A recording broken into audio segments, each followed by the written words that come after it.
మారిందేంటి? ఆయన దొక్కలా ఉన్నావు. నేను నీకు అక్కనేంటి? ఎందుకలా అంటావ్? ఎంత కాదనుకున్నా, కీచులాడుకున్నా, తిట్టుకున్నా, కొట్టుకున్నా మనిద్దరం ఒకటే కదా. అలా అని కలలు కంటున్నావా? ఇదిగో, ఇలా పుల్లవిరుపుల మాటలు మాట్లాడకుండా ఉంటే నేను మనసు విప్పి మాట్లాడతాను. మనసా? అదెలా ఉంటుందో కూడా నీకు తెలుసా? ముందసలు నేను చెప్పేది కాస్త విను. చెప్పు, వింటా. కాస్త కాలక్షేపమైనా అవుతుంది. తెలిసి జరిగిందో తెలియక జరిగిందో నేను ఇంటికి కోడలుగా వచ్చాను. ఇక ముందు ముందు ఇక్కడే ఉంటాను.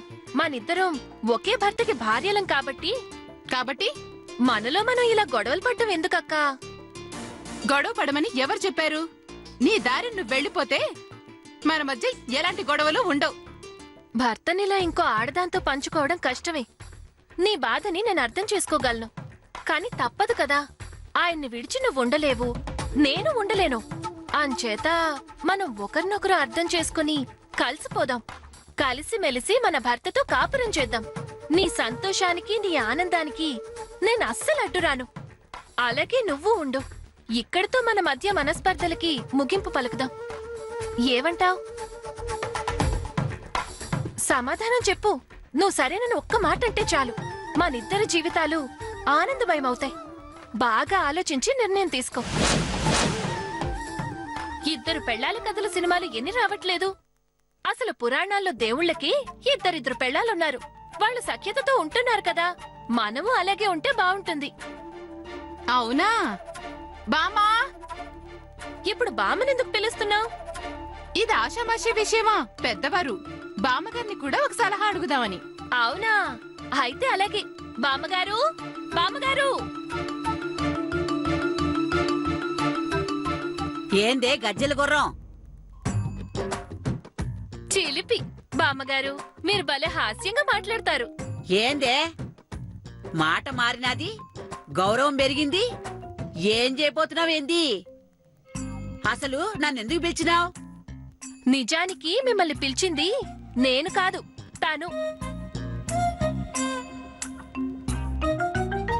సంజ, ఎందుకు పిలిచినావమ్మా? బామా, వంటగదిలో పొయ్యి మండుతుందా? మండుతుంది. అవును, పొయ్యి గురించి పిలిచి మరీ అడుగుతున్నావేంది? మరేం లేదు బామ్మా. అట్ల కడ కాస్త పొయ్యిలో పెడతారా? దేనికే? ఇక్కడొక ఊరకొక్క తీరి కూర్చొని తెగ మొరుగుతుంది. దాని నాలుక మీద అట్లకడ బాగా ఎర్రగా కాల్చి ఒక వాత పెడితే ఇక జన్మలో మొరక్కుండా ఉంటుంది. కొక్కేంది, మొరగడమేంది, వాత పెట్టడమేంది? నాకైతే ఒక్క ముక్క కూడా అర్థం కాలే. ఏం మైథిలి, బామ్మకి నువ్వు చెప్తావా నేను చెప్పనా?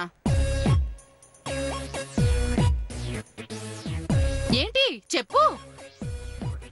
నువ్వు చెప్తావా నేను చెప్పనా?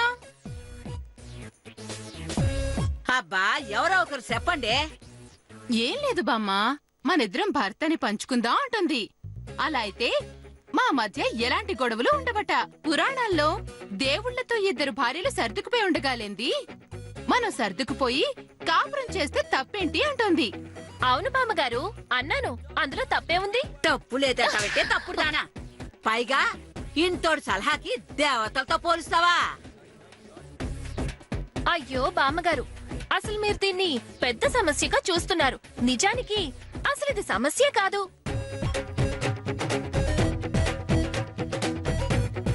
ఇప్పుడు కుటుంబం అన్నాక ఆస్తులు పంచుకుంటారు కదా, రాష్ట్రాలన్నాక నీళ్లు పంచుకుంటారు కదా. అలాంటప్పుడు ఒక భర్తని ఇద్దరు భార్యలు పంచుకుంటే తప్పేంటి? ఏంటే ఇందాకటి నుంచి చూస్తున్నాను, పంచుకుందాం పంచుకుందామని ఓ తెగ వాగుతున్నావు. పైగా వాళ్ళు పంచుకోలేదా వీళ్ళు పంచుకోలేదా అని వెధవ పోలికలు పోలిస్తావా? ఏంటి నీ ధైర్యం? ఏంటి నీ తెగింపు? అంటే నువ్వు మెత్తగా మెల్లగా అడిగితే అలాగే అని ఒప్పేసుకుంటానని అనుకుంటున్నావా?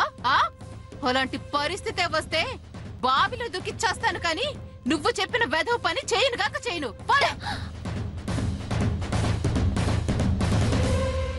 ఎంతైనా నా భర్తకి మొదటి భార్యవి కాబట్టి, తోడు తోకలా కూతురుంది కాబట్టి, నీ జీవితం, నీ కూతురు జీవితం రోడ్డున పడకూడదు కాబట్టి ఒక్క అవకాశం ఇచ్చాను. కాని కాలదన్నుకుంటున్నావు. ఏం చేస్తావ్? అది నీ కర్మ. రేపో మాపో ఈ ఆస్తులు సగభాగమైనప్పుడు నా వైభోగం చూసి అయ్యో మైథిలిచ్చిన అవకాశాన్ని మూర్ఖత్వంతో దూరం చేసుకున్నానని చింతిస్తావు. అవునులే, ఎవరి కర్మకి ఎవరో ఎందుకు బాధ్యులవుతారు? వాళ్లే అవుతారు. అదృష్టం ఒకసారే తలుపు తడుతుంది, దురదృష్టం తలుపు తెరిచే వరకు కొడుతూనే ఉంటుంది. అనుభవించు. ఆగో, అంతా వాగి యువతల వాళ్ళు ఏం చెప్తారు వినకుండా అలా వెళ్ళిపోతావేంటి?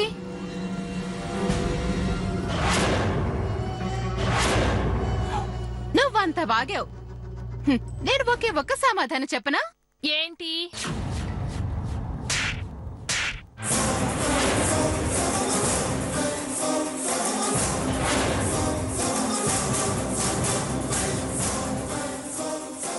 ఇదే సమాధానం. ఇకపో పోవే.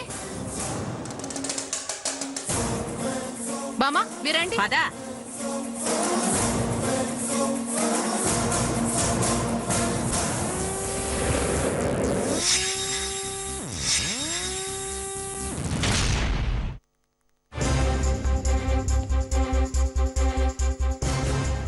సంధ్యక్క,